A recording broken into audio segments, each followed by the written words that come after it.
What's up mga ka-recap? Kung gusto nyo ang mga ganitong content about time travel and sci-fi, huwag kalimutang mag-subscribe at i-like ang video na ito upang magganahan ako sa pag-upload ng mga bagong videos at sabay-sabay tayo mag-enjoy. Halika, simulan na natin! Nagsisimula ang pelikula sa pagpapakilala ng isang realidad kung saan si Kang, isang lalaking nasa rurok ng kanyang karera bilang aktor, ay tinatamasa ang malawak na kasikatan at malaking kayamanan na nagbibigay sa kanya ng kakayahang bilhin ng anumang luho na kanyang nais. Gayunpaman, ang tagumpay na ito ay nagdulot sa kanya ng bahagyang kayabangan at nagsimula siyang isipin ang sarili bilang isang pambihirang pinalad. Nakatira si Kang sa isang marangyang apartment at madalas siyang makitang kasama ang kanyang manager na si Jo Yoon.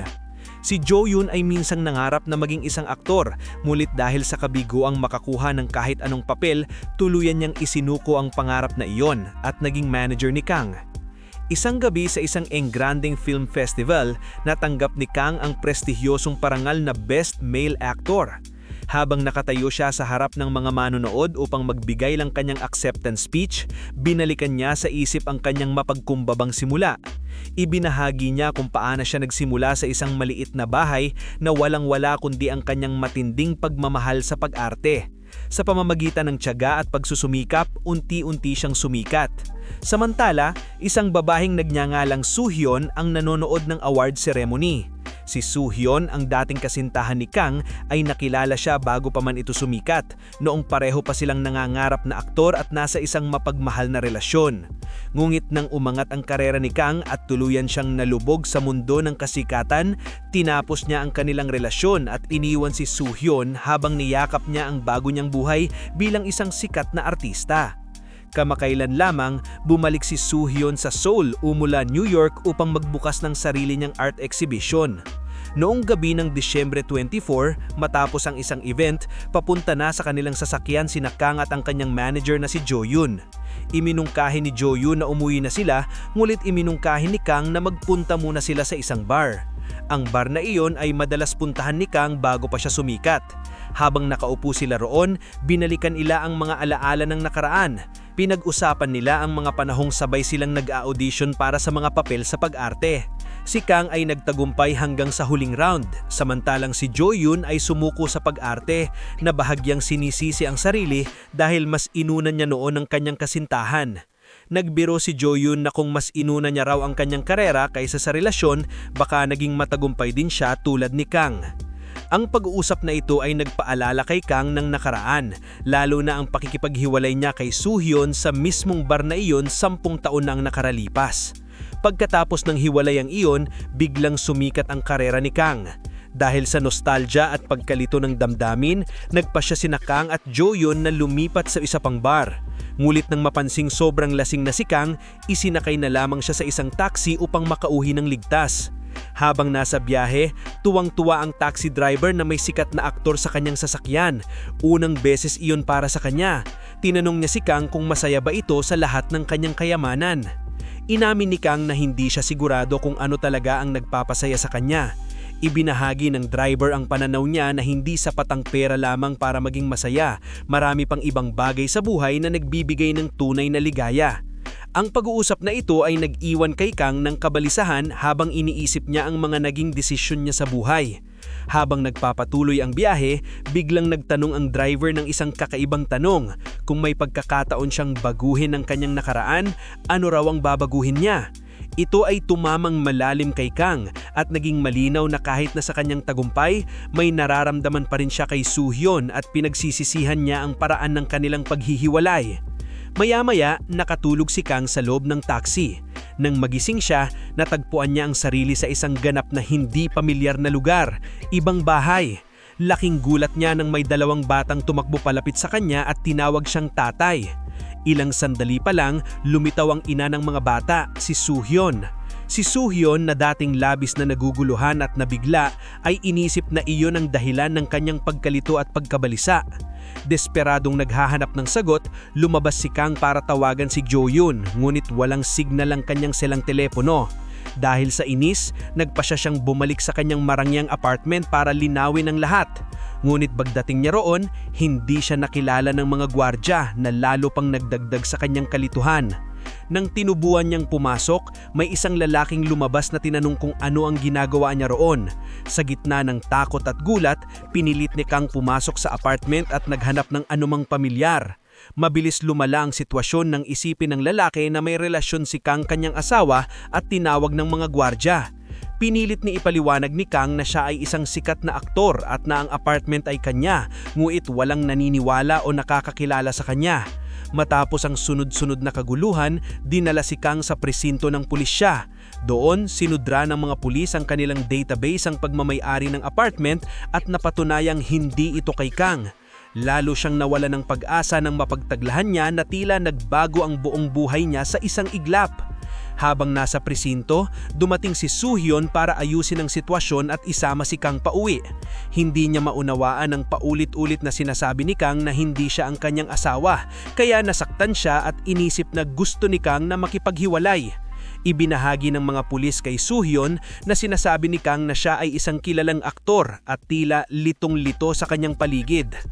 Paglabas nila sa presinto, dahil sa matinding emosyon at pagtanggi ni Kang sa kanilang kasal, sinampal siya ni Soo-hyun sa inis. Sa sandaling iyon, may nakita si Kang na taxi sa malapit na nagpaalala sa kanya ng driver noong nakaraang gabi. Ang sandaling tila nagbago ang kanyang buhay. Pagbalik sa bahay, nakilala ni Kang ang kanyang anak si Ruhi at inamin kay Soo-hyun na naniniwala siyang nawalan niya ng alaala na tila naging mahirap pa sa kanyang pag-unawa sa buhay na tila meron siya ngayon. Sa kabila ng mga personal na alitan, may plano si Soo-hyun na makipagkita sa mga kaibigan pagkatapos ng kanyang art class at inutusan si Kang na manatili sa bahay at alagaan ng mga bata. Ngulit ramdam ni Kang ang matinding pangangailangang alamin ang katotohanan tungkol sa pagbabago ng kanyang realidad. Iminungkahin niyang kumuha ng babysitter habang nagsisiyasat siya, ngulit sinagot siya ni Soo-hyun na hindi nga nila mababayaran ng upa sa bahay, kaya't paano pa sila kukuha ng pambayad sa babysitter? Dahil sa desperasyon, dinala ni Kang ang kanyang mga anak sa kumpanya ng taxi upang hanapin ang driver noong nakaraang gabi. Subalit sinabi ng manager na walang ganoong driver na nagtatrabaho ron, na lalo pang nagpalito kay Kang. Pag-uwi nila, tinanong niya ang kanyang mga anak na nagsabing aktor nga siya, ngulit isang minor actor lamang, hindi ang sikat na aktor na naaalala niya. Nang gabing yun, nang makauwi si Soo-hyun, sinubukan ni Kang na ipaliwanag ang kanyang sitwasyon. Sinabi niya na sa orihinal niyang realidad, isa siyang sikat na aktor, ngunit may nagbago matapos siyang sumakay ng taxi noong nakaraang gabi. Tinawanan lamang ni Soo-hyun ng kanyang kwento at inisip na ito'y walang katuturang bungang isip ng isang lasing. Kahit pakiramdam niyang hindi siya nababagay sa buhay na ito, sinikap ni Kang na mag-adjust bilang isang asawa at ama. Isang gabi, pinaalalahanan siya ni Soo-hyun tungkol sa kanyang nakaschedule na shooting para sa isang pelikula sa Mystic TV, isang channel na kilala sa mga mabababang kalidad na pelikula. Sa shooting, nagulat ang kanyang pamilya sa husay ng kanyang pagganap at tuwang-tuwa silang makita ang kanyang talento. Pagkatapos ng shooting, nakatanggap si Kang ng tawag sa kanyang kaibigang na si Hui na hinihingi sa kanyang i-promote ang isang theater performance. Pabamagitan ni Hui, nalaman ni Kang na nagtatrabaho din pala siya sa theater, hindi lamang sa pelikula. Tinanong din niya ang tungkol kay Jo-yoon at nalaman niya na sa realidad na ito, si Jo-yoon ay isang matagumpay na aktor na abala sa promosyon ng kanyang bagong pelikula. Dahil sa pagkakatsuryos, pinanood ni Kang ang pelikula ni Jo-yoon at napagtanto niya na tila nagpalip ang kanilang mga kapalaran. Dinalawan niya si Jo-yoon sa opisina niya at nang makilala siya, inimbitahan siya ni Jo-yoon sa hapunan. Sa kanilang pag-uusap, nalaman ni Kang ang mahalagang pangyayaring nagbago ang kanilang mga tadhana. Sa realidad na ito, hindi dumaan si Kang sa huling audition na nagpasikat kay Jo-yoon dahil may plano si Soo-hyun na lumipat sa New York at pinili ni Kang na sumama sa kanya at isuko ang kanyang pangarap sa pag-arte. Dahil dito, si Jo-yoon ang naging sikat na aktor at si Kang ay namuhay bilang isang pamilyadong lalaki. Pagkaraan ng ilang sandali, nagkaroon ng masinsinang pag-uusap sina Kang at Soo-hyun kung saan inamin ni Kang na iniwan niya ang kanyang karera sa pag-arte para sa kanya. Unti-unting gumanda ang kanilang relasyon at isang gabi nagtanghal sina Kang at Hui sa isang dula sa theater. Dumalo din si Jo-yoon sa pagtatanhal, ngunit halatang pagod siya ng buong gabi. Pagkatapos ng palabas, isinama ni Jo Yun sina Kang at Hui sa hapunan at iniabot ang kanyang credit card para umorder sila ng anumang gusto nila sa menu. Maya-maya, nag-uwi din siya ng pagkain mula sa restaurant. Kinabukasan, binisita si Kang ng kanyang ina sa realidad na ito. Hindi tulad ng malamig na imaheng nararamdaman niya, ang ina niya rito ay simple at may sense of humor. Bago siya umalis, inabutan niya si Kang ng konting pera at binigyan siya ng kanyang basbas. Umaasang balang araw ay magiging matagumpay itong aktor. Hindi nagtagal, dumalo muli si Kang sa isa pang audition kung saan nagpakita siya ng kahanga-hangang pagganap. Gayunpaman, inamin ng direktor na una niyang isinasaalang-alang si Jo Yun para sa papel. Sa kanilang pag-uusap, ibinunyag ni Jo Yun na sinadya niyang hindi dumalo sa audition upang mabigyan si Kang ng pagkakataong magningning.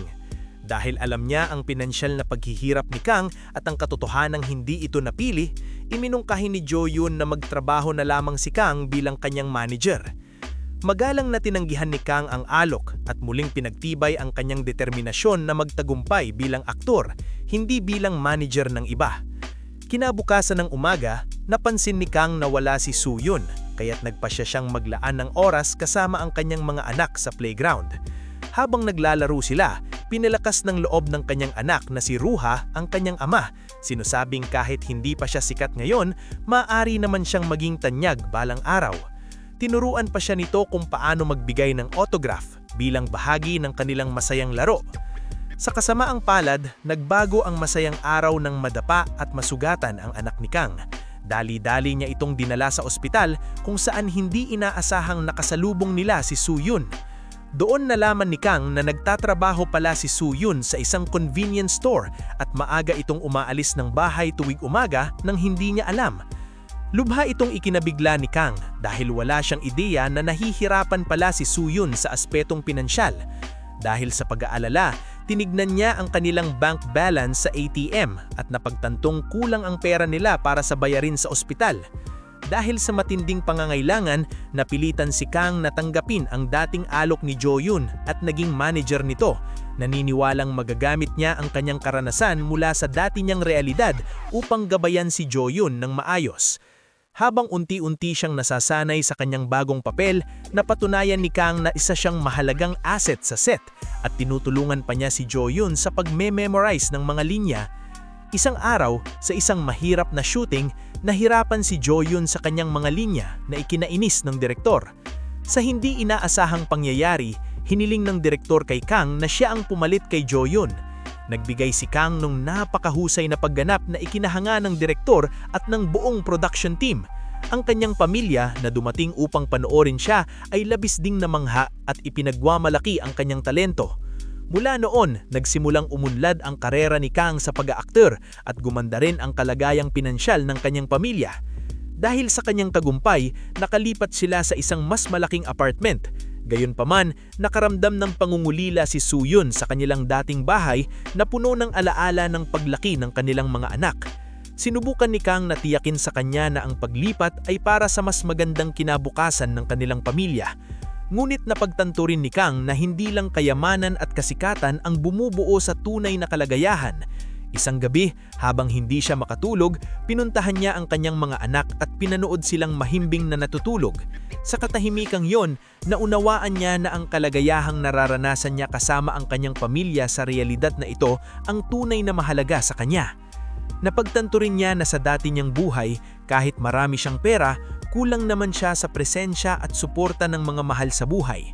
Ngayon, matapos magtapos ang kanyang papel sa isang drama kasama si Woo-hee, hindi lamang siya nagkaroon ng maraming tagapanga, kundi pati na rin ng respeto mula sa mga direktor na kinikilala na mas mataas ang antas ng kanyang husay sa pag-aaktor kumpara kay Jo Yun.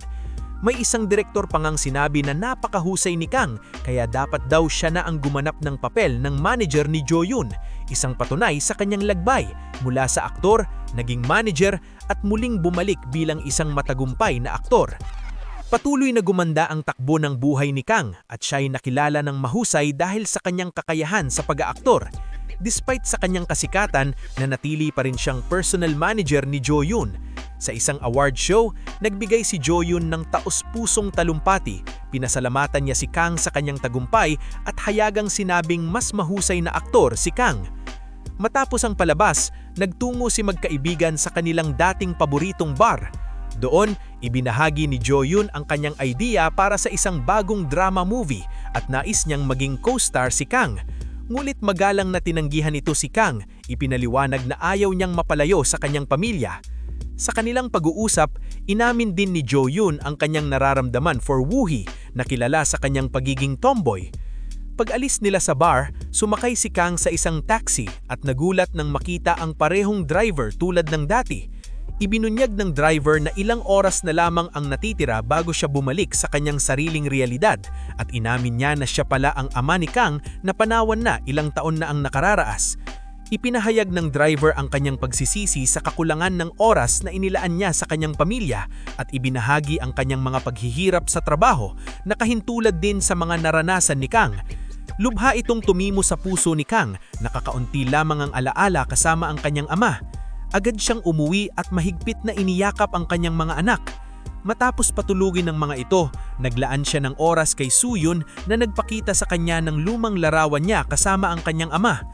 Nang gabing yon, natulog si Kang sa tabi ni Soo-yun at paggising niya kinabukasan, bumalik na siya sa kanyang orihinal na realidad.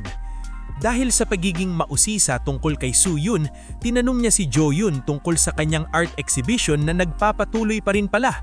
Ibinigay ni Jo Yun ng address at hinikayat si Kang na mag-audition muli. Sa exhibition, nakita ni Kang ang isang painting na naglalarawan ng bahay kung saan siya namuhay kasama ang kanyang pamilya sa alternative reality. Dumating si Soo-yun at dinala niya si Kang sa bahay na nasa painting kung saan ibinahagi niya ang kanyang mga pagsisisi at taimik na humingi ng tawad. Pinatawad siya ni Soo-yun at nagtapos ang pelikula sa isang tagpo puno ng pagkakasundo at paghihilom. So ano ang masasabi mo sa paglalakbay sa isang alternative reality? Nagustuhan mo ang video? Kung oo, huwag kalimutang pindutin ang like button. Babalik ako sa lalong madaling araw ng panibagong magandang pelikula. Hanggang sa muli, mag-ingat kayo at patuloy na manood. Maraming salamat! Sana nag-enjoy kayo mga ka-recap. Anong masasabi niyo sa movie natin ngayon? Mag-iwan ng komento sa baba. At huwag kalimutang mag-subscribe sa ating channel para sa mga new updates at uploads. Kita-kits sa susunod na kwento. Salamat at mag-iingat tayong lahat!